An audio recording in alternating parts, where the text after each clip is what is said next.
What's going on, everyone? Welcome back to another episode of the Mack on Sports podcast. And Carson Wentz is no longer a Philadelphia Eagle. So we released the podcast Thursday morning, and of course Thursday afternoon the news just has to come out after we've already done the podcast that Carson Wentz is now an Indianapolis Colt. If you didn't know, well, now you do. Wentz is off to Indy, and I think this is great for Indianapolis. I really do. I feel like Indianapolis is kind of a quarterback away from being Super Bowl contenders, if I'm being completely honest with you. I mean, you look, Andrew Luck retires out of nowhere. So Indianapolis fans have, mixed emotions about Andrew's career. You go, and then you get Jacoby Brissett. Okay, Jacoby Brissett is good, but not going to lead you to a Super Bowl. No. Phillip Rivers. Okay, Phillip Rivers can get you into playoff contention. And we love Phillip. I mean, he's a good quarterback, good for the NFL and everything. But guys, Phillip Rivers is not going to get you a Super Bowl. Now, you can make the same argument about Carson Wentz. But early on in his career in Philadelphia, when he was with Frank Reich, the Philadelphia Eagles actually were pretty good, to be completely fair. As a Cowboy fan myself, I will admit. The Eagles were good. Carson Wentz was good. Frank Reich and Carson really run a great 1-2 duo together.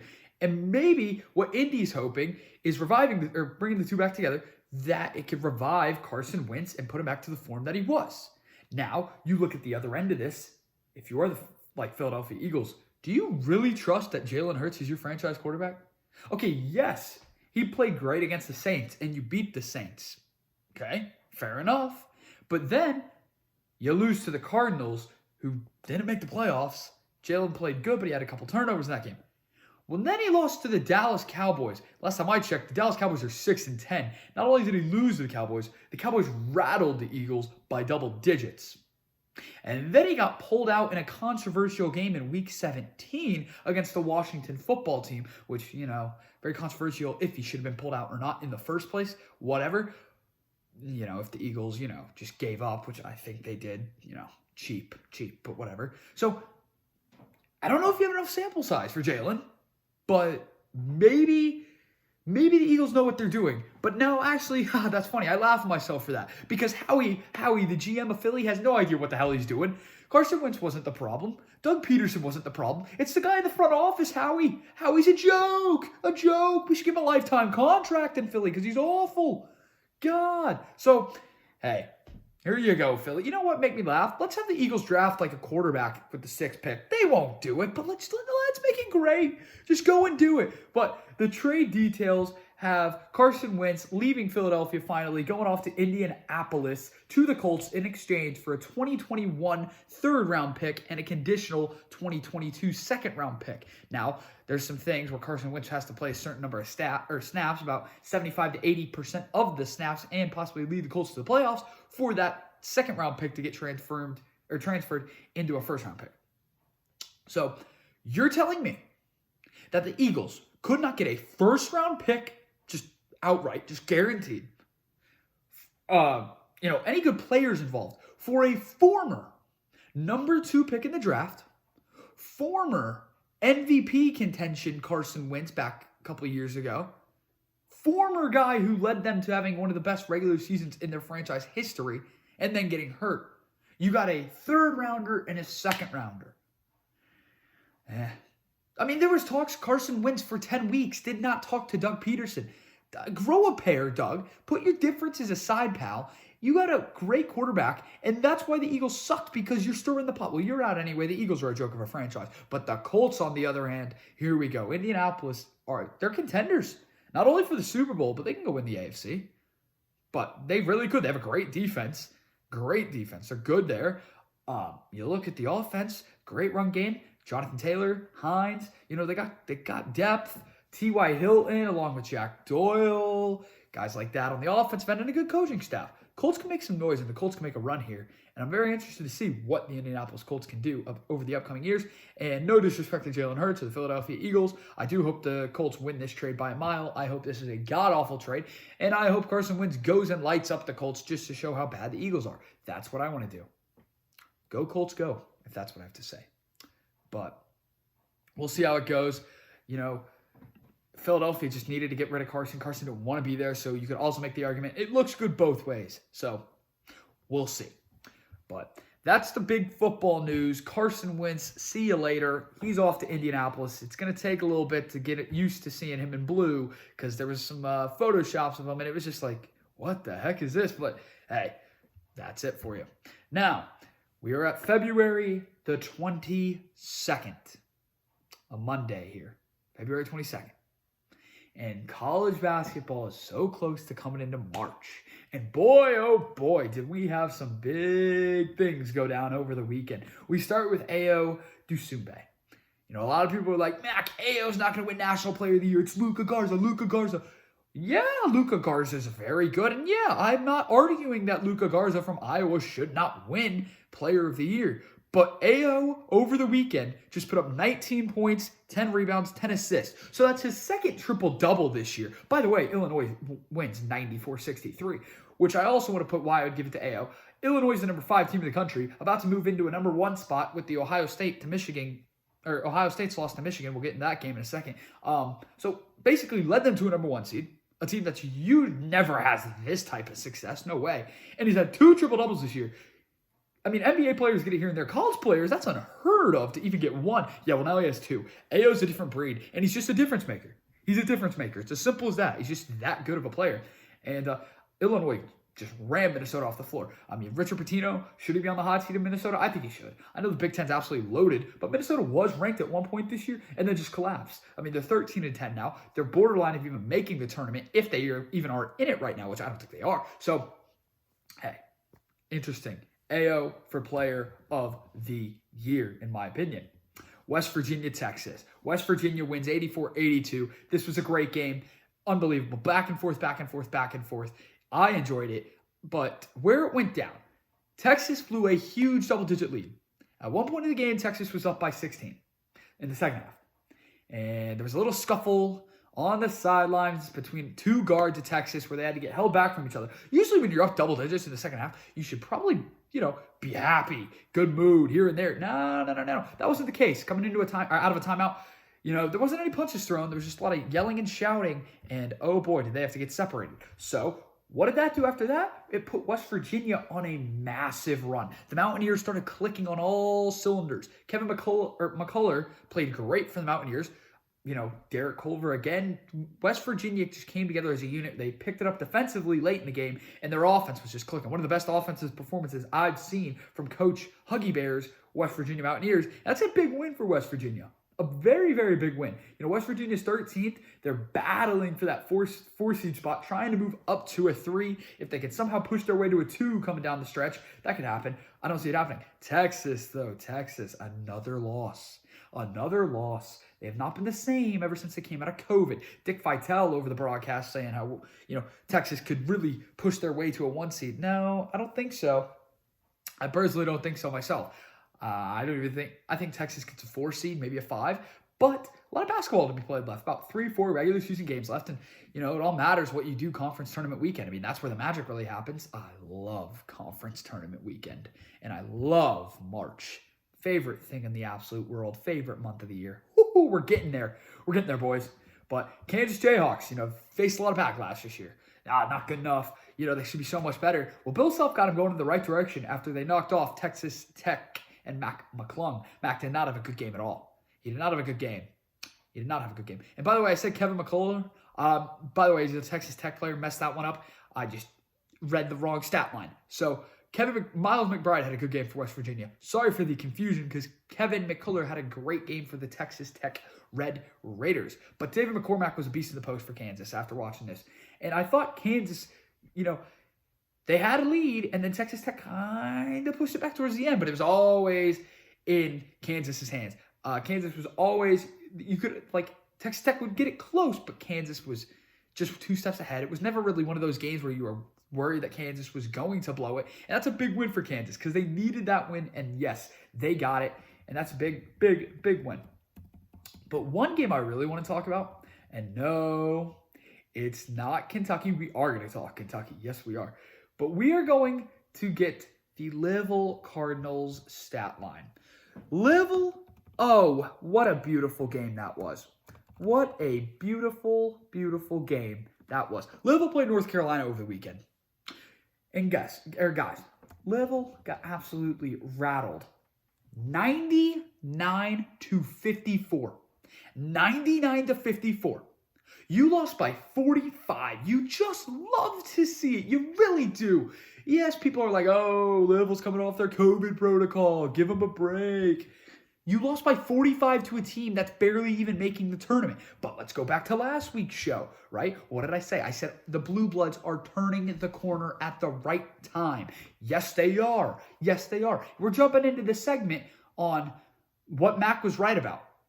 What Mack was right about. We're not going to talk what Mack was wrong about. I'm wrong about plenty of things. We're going to focus on the positive vibes here. And it's the Blue Bloods are turning a corner. And it starts with North Carolina. North Carolina almost puts a 100 spot up on Louisville. They rattle them by 45 points. Louisville, get out of here, you frauds. You frauds. And, oh, you know what? You know what? I love it too. Because that Saturday night, Chris Mack had a video leaked of him. I absolutely love it. I really, really do. It's a real shame. No, it's not. No, it's not. You're a joke. You're a joke. Chris Mack, what are you doing? You're celebrating like a 2-year-old. You're celebrating like a 2-year-old. I'm going to insert the volume or the audio here. Have a joy. Listen to it. Oh, hey, wait. Kenny Payne won those games. Yeah. Kenny Payne is gone. Yeah. You know what Kentucky is? Minus Kenny Payne, 0-1. What? 0 What? forever. What? Cal will never beat UL again. Never.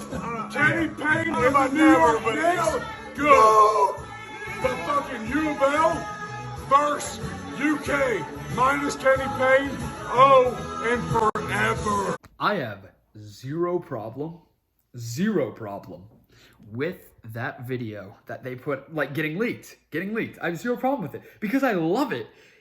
It doesn't hurt Kentucky. It benefits Kentucky. It makes Louisville look idiotic. Chris Mack, you beat Kentucky one time. Congratulations. You celebrated like the Super Bowl. I mentioned when Louisville beat us this year, we were 1-6 at the time. They celebrated like they won the Super Bowl.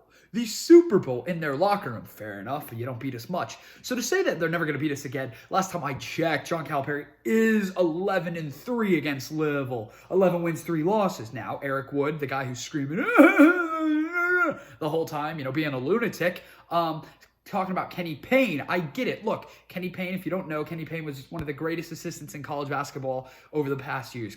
One of John Calipari's right-hand mans, huge on getting recruits like Anthony Davis, Karl Anthony Towns, Devin Booker, guys like those guys, right? Huge, built great relationships.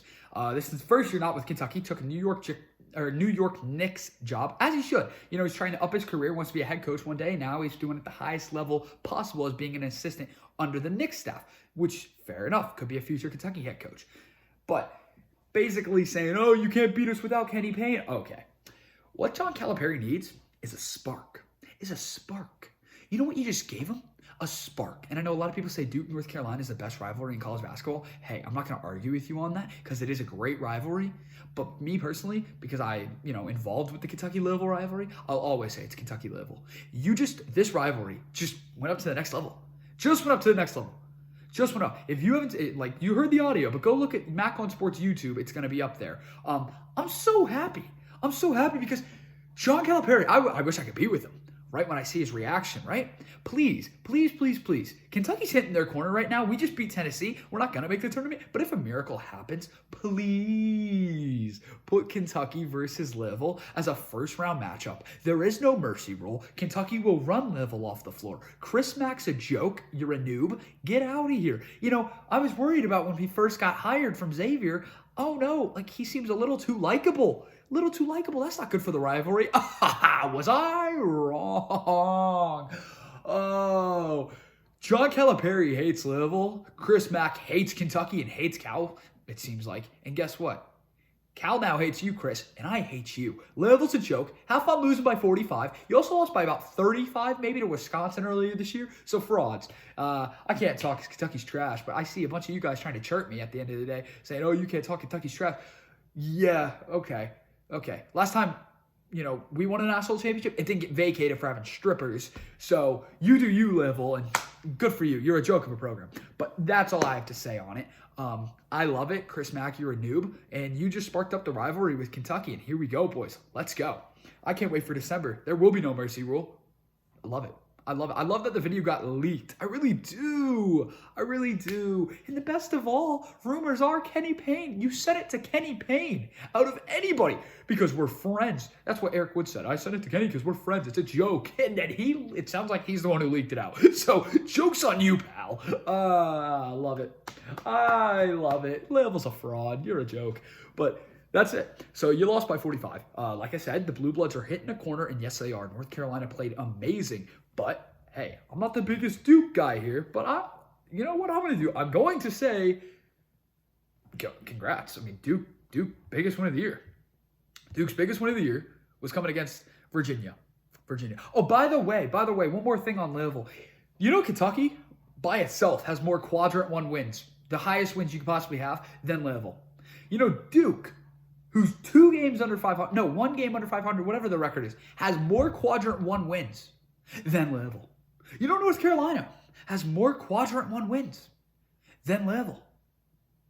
So Louisville's, strength of schedule, strength of wins, horrific. And on Saturday, it hurts me to say, Duke is playing Louisville. And realistically, I should cheer for, Louisville, keep Duke out of the tournament. I will never cheer for Louisville. I'm cheering on the Duke Blue Devils on Saturday. You know what? I don't say it much. Go Coach K. Run Chris Mack off the floor. That's it. So Louisville, how about, get some quad 1 wins under your belt. If the 8-13 Kentucky Wildcats can do it, get better. 9-13, whatever the hell we are. So Duke against Virginia. That was big. That was huge for the Blue Devils. 66-65. Matthew Hurt had 22. It felt like every time he shot a 3, it's like, okay, that's probably not a great shot. He makes it. His shooting form's not great, but he knocks it down with confidence. He's the leader of that team. And Jay Huff of Virginia was great. 20 points, 12 rebounds. But Virginia had a chance to win it at the buzzer. They had one timeout. They didn't want to use it. They were kind of out of control. And not great. I think Tony Bennett should have called timeout to control his team, and I think Virginia has a chance to go and win that game, but Duke defended it well. I thought Duke played well, and Duke is a better team without Jalen Johnson. It's insane what these locker room guys can do, okay? And people saying, oh, Jalen's just doing it for his NBA career. Oh, it's not like he's not that bad of a guy. I never said he was a bad guy last episode. What I'm saying is he was on 3 high school teams. 3 high school teams in 4 years, and you didn't finish your NBA or your college basketball season at Duke when times got rough. In the NBA, you're going to lose a crap ton of games, and you can't just say, as a rookie, I want to trade, I want out of here, I quit on the team. It's going to humble you up real fast. Duke's a better team without him. You saw it, the way they played against Virginia. Virginia's usually pretty good defensively, but Duke played pretty well offensively. Virginia's great defensively, but Duke was running great sets. Duke's hitting the corner. I mean, Duke, you look at them, they're 10-8. They got a couple of easy games, or not, I wouldn't say anything's easy, but Syracuse tonight on ESPN at 7 against Duke. Yeah, Duke, Syracuse. And then they have Louisville over the weekend. You start building a resume here. Okay, you're close. You're close to getting in the tournament. Maybe you can make some noise. But Duke does have some games where you take 2 steps forward and you take 2 steps back. That's what the Blue Devils have done this year a lot. So we'll see what type of version of the Blue Devils we get down the stretch, and I'll be interested to see. But that's 2-0 on the Big Blue Bloods. And you know who made it 3-0? The Kentucky Wildcats. We say it every week.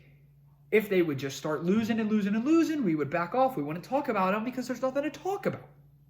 But when they have put together a 3-game win streak and knocked off Tennessee, and that's where we were talking about my segment earlier, when Mack was right and not wrong. Well, here I was right. I said it before. The Tennessee Volunteers are frauds. I'll say it again. Say it with me. The Tennessee Volunteers are frauds.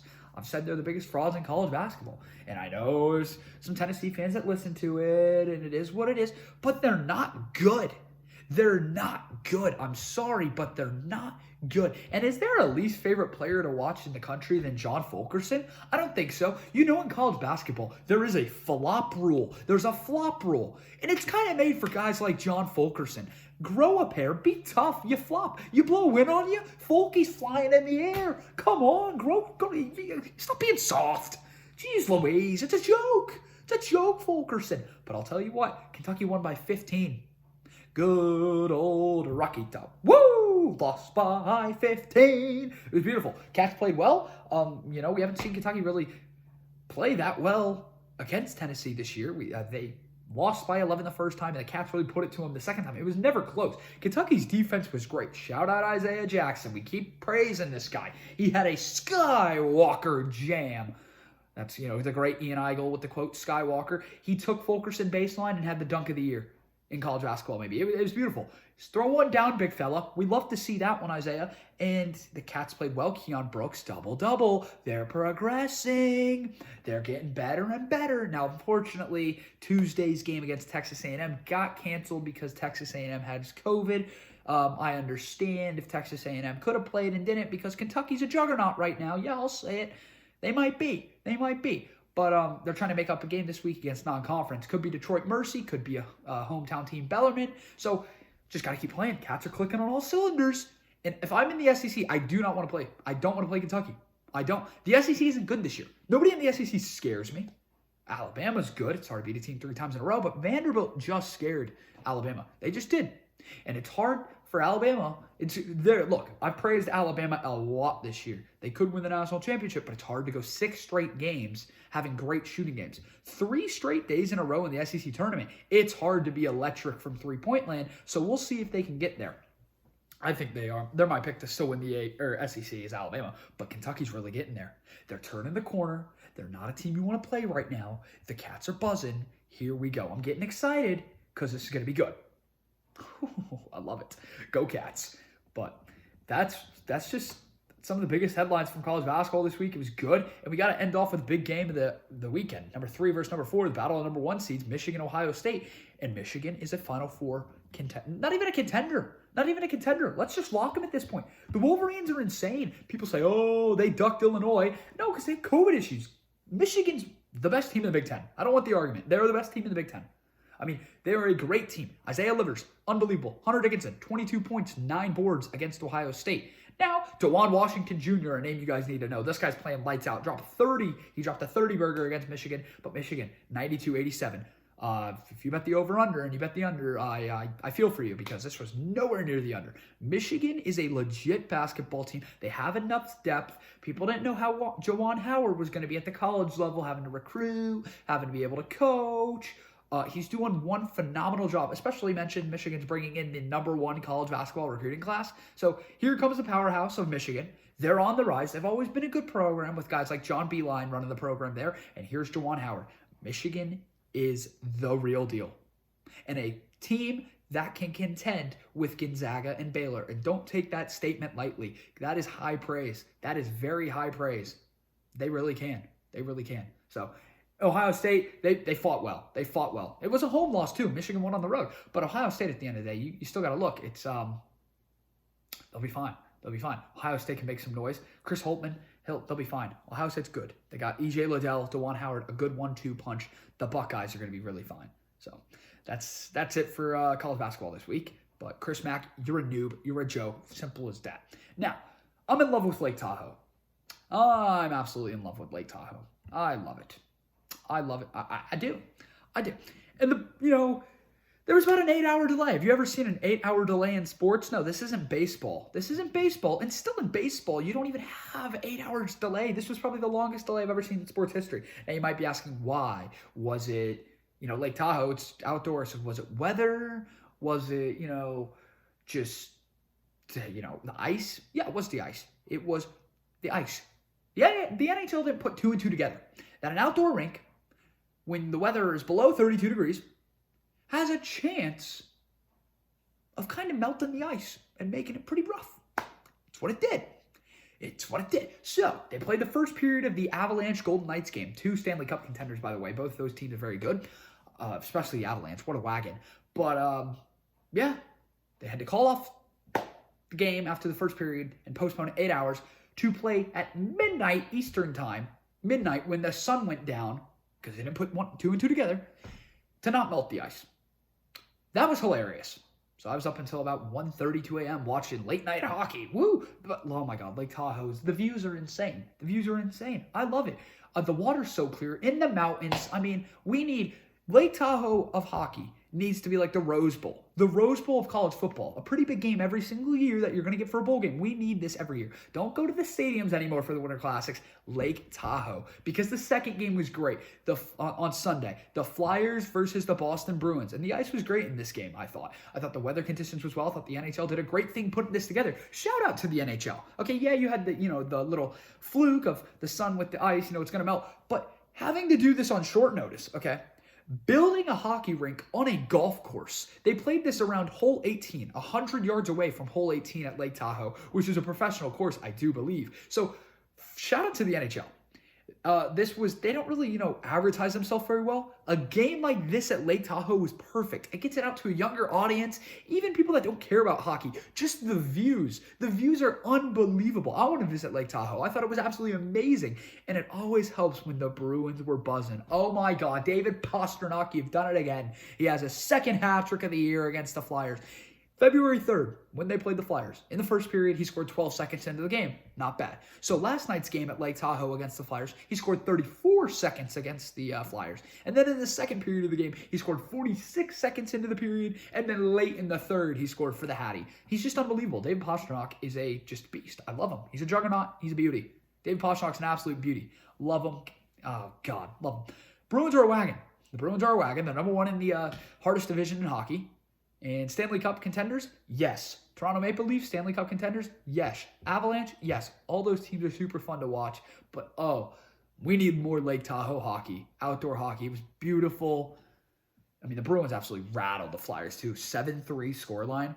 Caught a hot out of the Philadelphia Flyers. Second time giving up 6 goals or more this year against the Bruins. So they're living rent-free in his head, but Flyers are going to be fine. I mean, they had a lot of guys out with COVID, like Claude Giroux, some of the best players. So I love it, though. I love hockey, outdoor hockey, Lake Tahoe. I want to visit there one day. Absolutely beautiful. Okay. Last 2 things I want to end on. Manchester City's done it again. 18 wins in a row. That's why we got to talk about them. If the Seattle Mariners, just for example, in baseball, go on an 18-game win streak, you want to talk about them. Look at the Utah Jazz. Why have we talked about them? Because they've won 18 out of 19 in a row. Streaks like this need to be talked about, and whatever sport it is. Manchester City's absolutely unbelievable. Winning 18 in a row. Last time they lost was mid-November against Tottenham, 2-0. So they've gone at least 20-plus games of not losing. They're going to win the Premier League by storm. They're unbelievable. Ederson's amazing. What Pep Guardiola has done at Man City is just unbelievable. And Jurgen Klopp of Liverpool saying, it was a regular season. We'd be in the title race. It's not as fair. City had the 2-week layoff because of COVID. Oh, shut your mouth up, Jurgen. Jesus Christ, stop complaining. No one likes complainers, and you're over here. Your team's just not good this year. You just got rattled by Everton this past weekend. So stop. Just stop, Jurgen. City's just a juggernaut. They're just unbelievable. Raheem Sterling ended up getting a goal against Arsenal to extend the win streak. 18 wins in a row for City. The depth City has is just unbelievable. I mean, their bench can come in and have a chance to go Champions League. Unbelievable. They're so fun to watch. And I know when Americans don't really, watch soccer much, or there are some select few of you that do. If you want to watch a good team, go and watch City. Oh my God. They are so fun to watch. And they're not even doing this without the club legend Sergio Aguero, still battling COVID. Was on the bench today, thought he was going to get some minutes. He didn't today, but he'll be back soon. City's just getting better and better. That's what's scary, and I love it. I love every second of it. But Man City's awesome. Champions League game this week, Tuesday or Wednesday. Try to keep that 18 wins in a row alive. And then last 2 things, NBA. We're talking about the Brooklyn Nets. The Nets are 6-1 versus the Lakers, the Clippers, the Jazz, the Bucks, and the Sixers. 12-4 against the top 14 teams in the league. That's a good recipe, okay? KD, Kyrie, and James Harden only played 7 games together, and they're still doing that. Not bad. Now, James Harden is averaging more rebounds, assists, steals than Kevin Durant is this season. So pretty good trade piece. The Nets are 6-3 when Harden plays without Kevin Durant. So I don't know, man. I'm just saying James Harden's done very well from his new location. I'm not here to praise the Nets. I've said that I don't think they're going to win the finals. I'm going to stay on that statement because it would look bad on me if I switched and said they will. I think they have a good shot, but I don't think they're going to win the finals because I'm sticking stoned. Someone else coming out of the East. It's not going to be the Nets. Very well may be, but we'll see. We'll see. When all three of them play together, they play less defense, so maybe that could be it. But they're winning against good teams, so I got to give credit where credit's due, to be honest. And, the Brooklyn Nets are a very good basketball team, so they have a chance to contend. But I'm sticking with my point. I don't think it's going to happen, but we'll see. And then in the show, it's the Celtics. What positives can I say? What positives can I say? When you blow a 24-point lead with 5 minutes left in the third quarter, how can I come on the podcast and back you up? How can I come on the podcast and back you up? I can't. This isn't like blowing a 24-point lead to the Lakers or the Clippers or the Nets or the Bucks. You're blowing it to the New Orleans Pelicans, who are 13-17, under 500, 12th in the Western Conference, who are trash. They're trash. So how can I come on and back you up? I can't. The Celtics were awful. Kemba Walker, he was like 5 for 15, 5 for 16, something awful like that again. So not great when you're up 24 in the third and then just collapse and lose in overtime. So the Celtics are 500. I think Celtics are 15-15 now, 14-14. Either way, I'll tell you what it is, trash. You put that record in the West, we're sitting at an 8 seed, 9 seed. We might not even make the goddamn playoffs. Now in the East, we're about a 4 or a 5 right now. We might have moved to a 5 today. But it's just pathetic. It's pathetic. They're not fun to watch. They're not. And I don't know her name, but she works at Barstool Sports. I think her name's Krista, whatever. I don't know. She had one of the worst takes I've ever seen where the Celtics should trade Marcus Smart. How do you feel about that now? When the Celtics had Marcus Smart, Celtics were top of the East, battling with the Sixers for the 1 spot. They lose Marcus, they're under 500 without him. They have a losing record. They're god-awful. Their defensive play is horrendous. Their offense is even stagnant. You can't just trust every night Jason Tatum and Jaylen Brown. That's where the Celtics need. They need a third guy to step up because they don't have it. They still have the largest, trade exemption in trade history or NBA history with the Gordon Hayward going to the Hornets, so they can pull off a trade and bring in another centerpiece and help out Tatum and Brown. But I'm disappointed. I am very disappointed in the Celtics. So it's whatever. Is what it is.